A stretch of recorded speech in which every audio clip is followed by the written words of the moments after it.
This quotation is given by doctor APJ Abdul Kalam. ये जो quotation आपके सामने है ये डॉक्टर APJ अब्दुल कलाम जी ने दी है।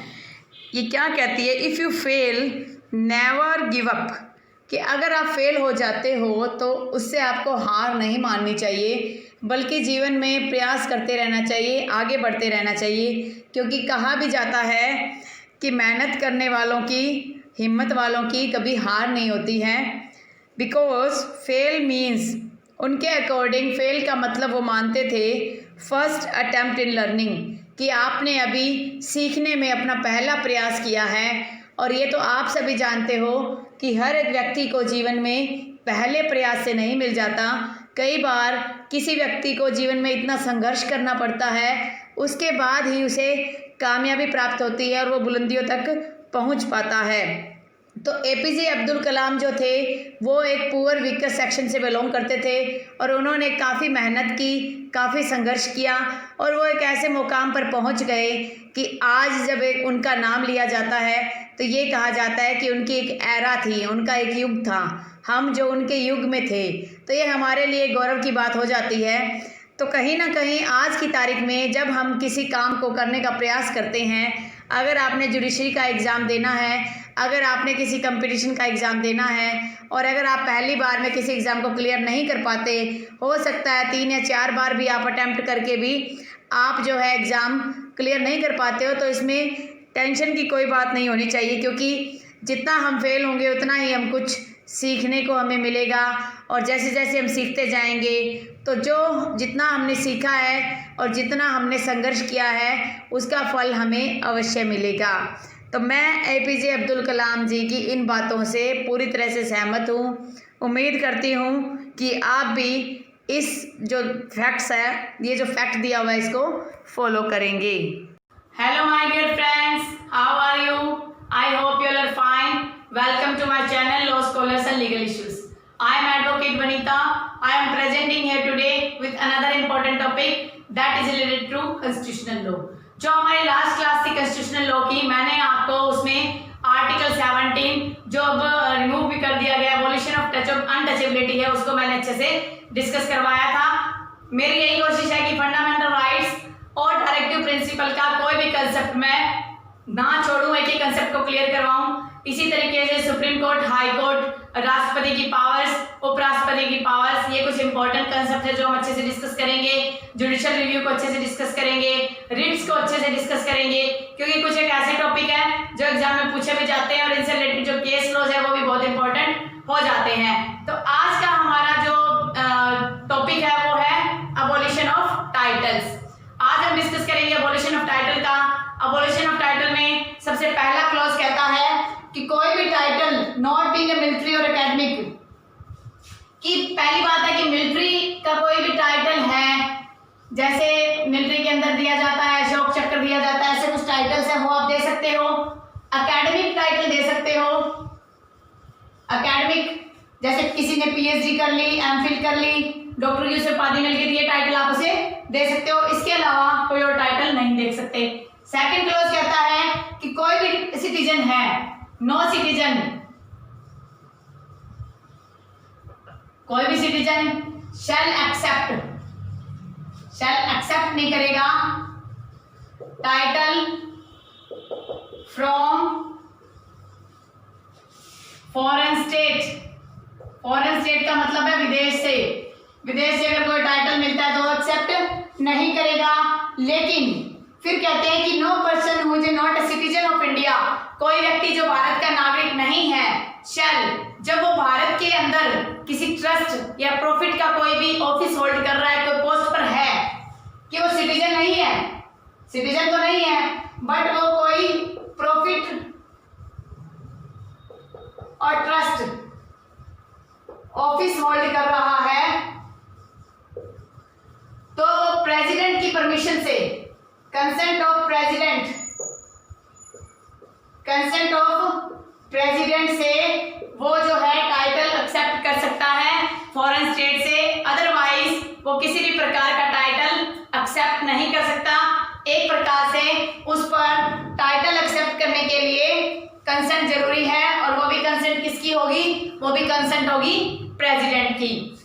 इसके बाद बात आती है, फिर कह रहा है कि कोई भी पर्सन, फोर्थ क्लॉज कहता है कि कोई भी पर्सन है, कोई भी नो पर्सन, कोई भी पर्सन अगर उसने स्टेट का ऑफिस होल्ड किया है, ऑफिस होल्ड किया है, ट्रस्ट है या प्रॉफिट है, ट्रस्ट या प्रॉफिट के बेस पर कोई भी ऑफिस होल्ड किया है, तो कह रहा है कि अगर उसको एमोल्यूमेंट्स मिल रहे हैं, कोई उसको फॉरेन स्टेट से कोई फायदा मिल रहा है, कोई प्रॉफिट मिल रहे हैं, तो उसके रिगार्डिंग भी वो बिना कंसेंट के, बिना प्रेसिडेंट के कंसेंट के किसी भी प्रकार का टाइटल नहीं ले सकता। तो इस प्रकार से ये कुछ नियम है जो हमें समझने हैं। इस तरीके से हम आगे अब डिस्कशन करते हैं कि क्या डिस्कशन है।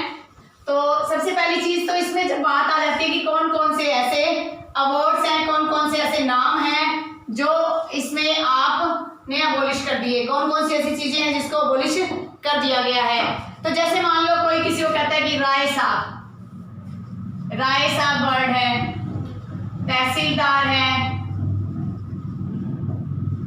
जमींदार है, नंबरदार है।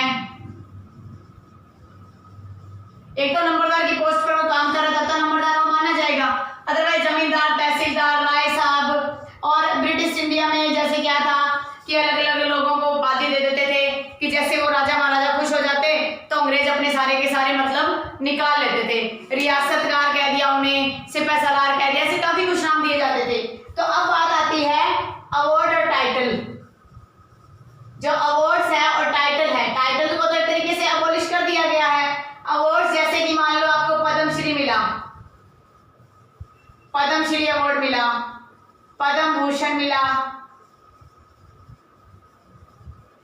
जैसे फिल्म फेयर अवार्ड हो गया,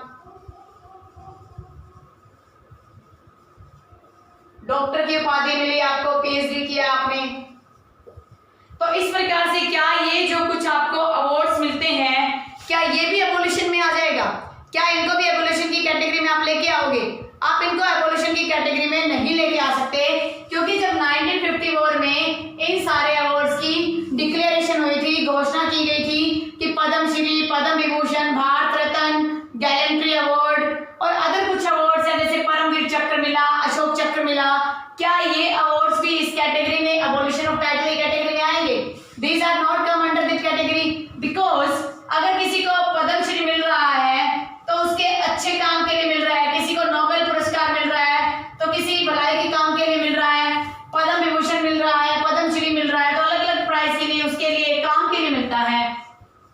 लिटरेचर को कोई अवार्ड दे दिया, कोई मैग्सेसे पुरस्कार हो गया, या मान लो कोई अशोक चक्र है, किसी ने वीरता के लिए युद्ध के मैदान में लड़ाई करी, उसकी बहादुरी के लिए उसको कुछ जो कह सकते हो कि आप कुछ उपहार के स्वरूप में उन्हें अवार्ड दिए जाते हैं। तो क्या इनको भी आप अबॉलिशन की कैटेगरी में लेके आओगे? ये अबॉलिशन की कैटेगरी में फॉल नहीं करेंगे।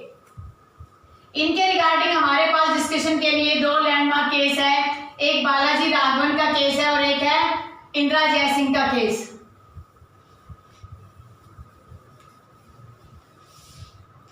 बालाजी राघवन एक लैंडमार्क केस है, इस केस को आप याद रखिएगा, Balaji Raghavan versus union of India, ये 1996 का केस है। इस केस में क्या था, इस केस में मैं आपको मेरा पूरा का पूरा मेन मुद्दा समझा देती हूँ। तो इस केस में ये बात निकल के आई कि जो अवार्ड्स दिए जाते हैं, जैसे पद्मश्री या कोई भी ले लीजिए आप, कहता है कि जो अवार्ड जिनको दिए जाते हैं, जो अवार्डी होते हैं, जिनको अवार्ड दिए जा रहे हैं, वो उनका मिसयूज करते हैं, तो इनको भी आप अबॉलिशन ऑफ टाइटल की कैटेगरी में लेके आइए। कोर्ट में नेशनल अवार्ड्स की कॉन्स्टिट्यूशनलिटी को चैलेंज किया गया, इसमें इश्यू आया कॉन्स्टिट्यूशनलिटी ऑफ नेशनल अवार्ड्स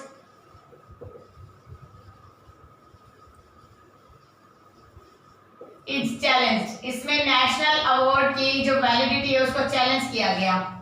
तो सबसे पहले तो कोर्ट ने जो पिटिशनर था उससे ये बात कही कि जो टाइटल होते हैं और जो अवार्ड्स होते हैं वो एक ही कैटेगरी में है, अगर आप उनको दोगे तो फिर वो वॉयलेटिव हो जाएंगे। तो रेस्पोंडेंट ने ये बात कही कि जो अवार्ड्स होते हैं अच्छे काम के बेस पर मिले हैं, एक तरीके से पुरस्कार के तौर पर वो अवार्ड मिले हैं, तो आप उन अवार्ड्स को कैसे अबॉलिशन कह सकते हो, कैसे अबॉलिटिव कह सकते हो। तो इसके अंदर एट लास्ट ये डिक्लेयर किया गया कि national awards does not amount to title, national awards does not amount to title. National award को आप टाइटल नहीं मान सकते, ये कुछ एक्सीलेंस के लिए दिए जाते हैं, कुछ उत्कृष्ट कार्य किए गए हैं, कुछ लिटरेचर का वर्क किया गया है, उसके रिगार्डिंग ये अवार्ड दिए जाते हैं। तो आप इनको अबॉलिशन ऑफ टाइटल की कैटेगरी में लेकर नहीं आ सकते। तो कोर्ट ने पिटीशन को रिजेक्ट कर दिया और जो नेशनल अवार्ड्स हैं उनकी कॉन्स्टिट्यूशनलिटी को वैलिड डिक्लेयर कर दिया और फर्दर जो है उसको वैलिडिटी को दोबारा कभी चैलेंज नहीं किया गया। अगला इसमें केस है 2017 का एक केस है, ये केस है इंदिरा जयसिंह। इंदिरा जयसिंह जो सीनियर एडवोकेट है उसके रिगार्डिंग ये केस है। इस केस में क्या इंदिरा जयसिंह क्या है, उसको सीनियर एडवोकेट का दर्जा दिया गया। तो चैलेंज किया गया कि ये जो है इक्वलिटी को वायलेट कर रहा है, कि इक्वलिटी यहाँ पे वायलेशन हो रही है, वायलेटिव है। अगर यहाँ उसको सीनियर एडवोकेट का दर्जा दिया जा रहा है तो इक्वलिटी है जो वायलेट हो रही है। तो इस मामले में सुप्रीम कोर्ट ने ये बात कही कि जो सेक्शन 6 है एडवोकेट एक्ट 1961 का, वो कुछ डिफरेंशिएट क्रिएट करता है।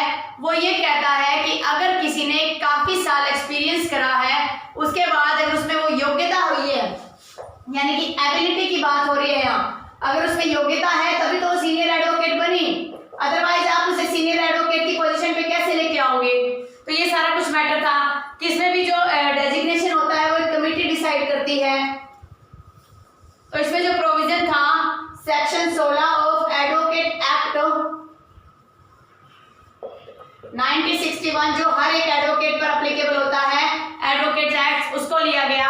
तो ये बात कही गई कि अगर इस प्रकार से अगर आप एडवोकेट एक्ट के प्रोसीजर को फॉलो करते हो, कमेटी के थ्रू डेजिग्नेशन किया जाता है किसी को किसी पद पर, तो आप उसे जो है किसी भी तरीके से आप ये नहीं कह सकते कि वायलेटिव है फंडामेंटल राइट का, राइट टू इक्वलिटी का वो हनन कर रहा है।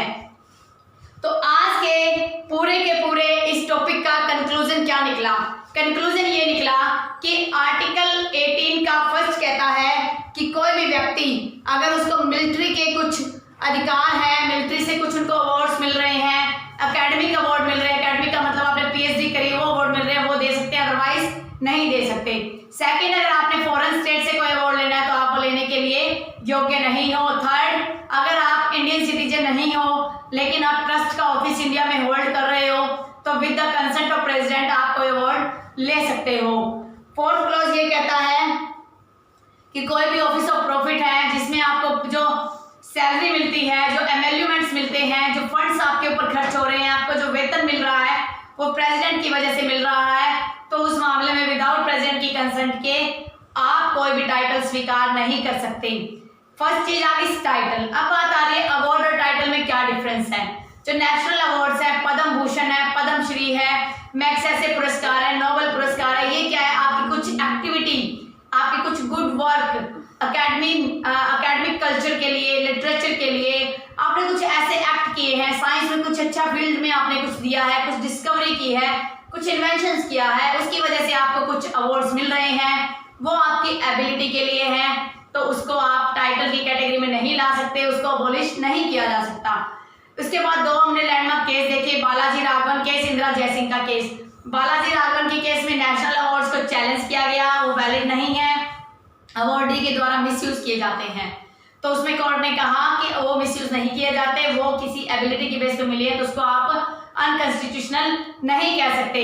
उसके बाद बात आती है इंदिरा जयसिंह का केस। उसमें ये बात कही गई कि जो सीनियर एडवोकेट का जो एक आपको टाइटल दिया जा रहा है वो भी क्या है, वॉयलेटिव है। तो ये बात कही गई कि जो सेक्शन 16 है एडवोकेट एक्ट 1961 का, वो साफ तौर पे कहता है कि अगर किसी को कोई कमेटी के थ्रू कोई डेजिग्नेट किया जा रहा है तो वो वैलिड है, उसको आप इलीगल डिक्लेयर नहीं कर सकते, कॉन्स्टिट्यूशनली उसे अनवैलिड करार नहीं दे सकते। इस तरीके से आज का हमारा अबॉलिशन ऑफ टाइटल का कंसेप्ट क्लियर होता है। नेक्स्ट जो हमारा कॉन्स्टिट्यूशन की क्लास होगी वो फ्रीडम से रिलेटेड होगी, राइट टू फ्रीडम, जो मुझे नहीं लगता काफी दिनों तक होने वाली है, क्योंकि इससे पहले मुझे एसआरए के कुछ टॉपिक भी क्लियर करने हैं। आईपीसी को हमने बिल्कुल छोड़ा हुआ है, उसको भी मैं कवर करवाऊंगी। इसके साथ साथ जूरिस्प्रूडेंस को कंप्लीट करवाने का मेरा टारगेट है, जिससे हमें एक हमारा पर्टिकुलर प्रो सब्जेक्ट कंप्लीट हो जाएगा। आई होप आपको आज का मेरा वीडियो पसंद आया होगा, आपने इसको एंजॉय किया होगा। अगर आपको आज का वीडियो अच्छा लगे तो आप मेरे वीडियो को लाइक कीजिए। अगर आप मेरे चैनल पे न्यू हो और आपने ये चैनल सब्सक्राइब नहीं किया तो मेरी आपसे रिक्वेस्ट है कि आप चैनल सब्सक्राइब कर लीजिए और बेल आइकन पर क्लिक कर दीजिए, जिससे फर्दर जैसे ही कोई नोटिफिकेशन आता है, कोई भी वीडियो अपलोड होता है, सबसे पहले आपको नोटिफिकेशन मिल जाए। कोरोना के इस इशू में आप अपना और अपने फैमिली मेंबर्स का ध्यान रखिए। Stay home, stay safe, stay healthy. Thank you for watching. Have a nice day.